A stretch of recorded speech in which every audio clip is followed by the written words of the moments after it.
Le sous-sol marocain, c'est un véritable trésor géologique.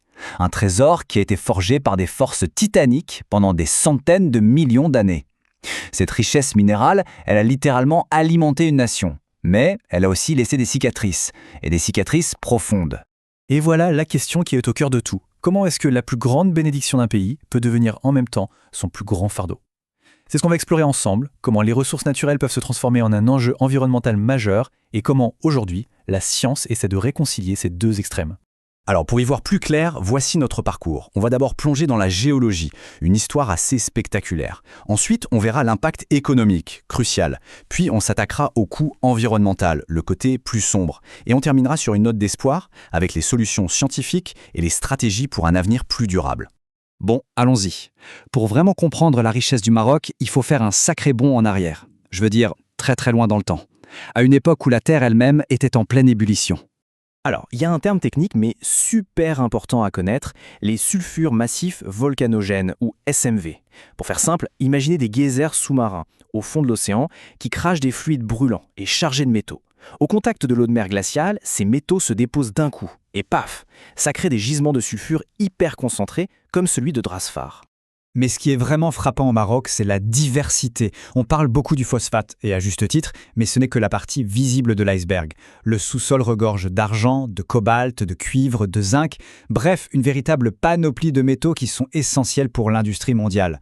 Et toute cette variété, elle est le résultat d'une histoire géologique incroyablement riche. On parle d'il y a plus de 300 millions d'années.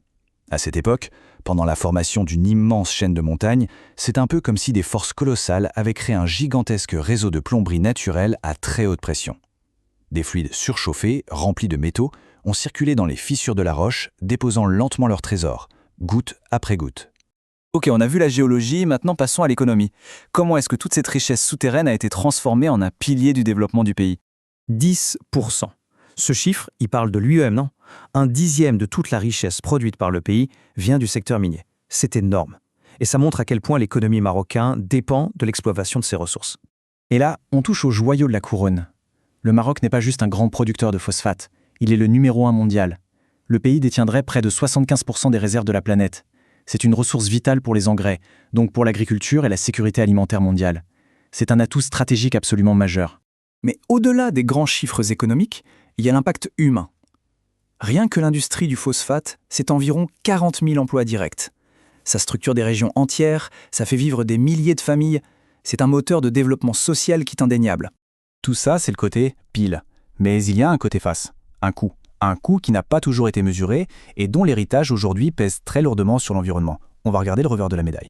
Ce comparatif est assez parlant. D'un côté, on a l'héritage, une loi datant de 1951 qui, pour faire simple, permettait d'exploiter une mine puis de s'en aller en laissant tout en l'état.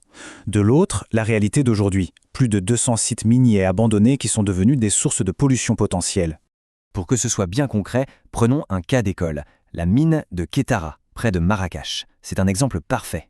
Là-bas, plus de 3 millions de tonnes de déchets miniers sont stockés à l'air libre. Avec la pluie et l'oxygène, ces déchets produisent ce qu'on appelle un drainage minier acide. En gros, un jus ultra toxique qui s'infiltre partout. Et ce jus, il a des conséquences dramatiques. Les sols tout autour sont gravement contaminés par des métaux lourds. Les niveaux de cuivre, de plomb, de zinc, ils explosent littéralement les seuils de sécurité pour l'agriculture. Concrètement, ça veut dire que ces terres sont devenues dangereuses et infertiles. Et ça nous amène directement à l'enjeu humain. Cette citation, elle vient de la recherche scientifique et elle est sans appel. Ce n'est pas juste un problème écologique. La contamination des sols et de l'eau, c'est une menace bien réelle pour la santé des gens qui habitent à proximité de ces sites. Alors, face à ce tableau un peu sombre, est-ce que tout est perdu? Eh bien non. Heureusement, la science et l'innovation apportent de vraies lueurs d'espoir. Voyons maintenant comment on peut dépolluer ces terres et, en quelque sorte, réparer les erreurs du passé. Une des techniques les plus prometteuses s'appelle la phytoremédiation. L'idée est assez géniale en fait, on va utiliser la nature pour réparer les dégâts de l'homme. En bref, on cherche des super plantes locales capables de pousser sur ces sols pollués et d'aspirer les métaux lourds.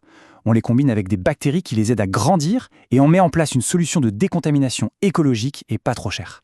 Et ce n'est pas de la théorie, ça marche. Sur le site de Kétara, justement, les chercheurs ont découvert que cette plante, l'Aizone canariense, est une vraie championne pour absorber le zinc. C'est une découverte capitale qui ouvre la porte à des stratégies de réhabilitation vraiment ciblées avec la flore locale. Finalement, tout l'enjeu aujourd'hui, c'est ça. Comment trouver le juste équilibre? Comment continuer à profiter de cette incroyable richesse minérale tout en protégeant l'environnement pour les générations qui arrivent? La solution, ce n'est pas une seule chose, c'est un ensemble d'idées intelligentes.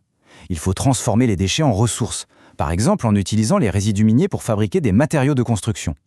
Il faut aussi neutraliser la pollution à la source. Mais le plus grand changement, le vrai tournant, il est dans la loi. Rendre les plans de réhabilitation obligatoires dès le début de chaque projet, pour ne plus jamais répéter les erreurs du passé. Au final, l'histoire des mines du Maroc, c'est vraiment celle d'un paradoxe. Une richesse qui a nourri le pays, tout en empoisonnant une partie de sa terre. Le défi est immense, c'est clair, mais des solutions commencent à émerger. La question qui reste en suspens, c'est est-ce que cette transformation d'un héritage toxique en une promesse d'avenir durable est réellement possible? L'avenir du Maroc en dépend.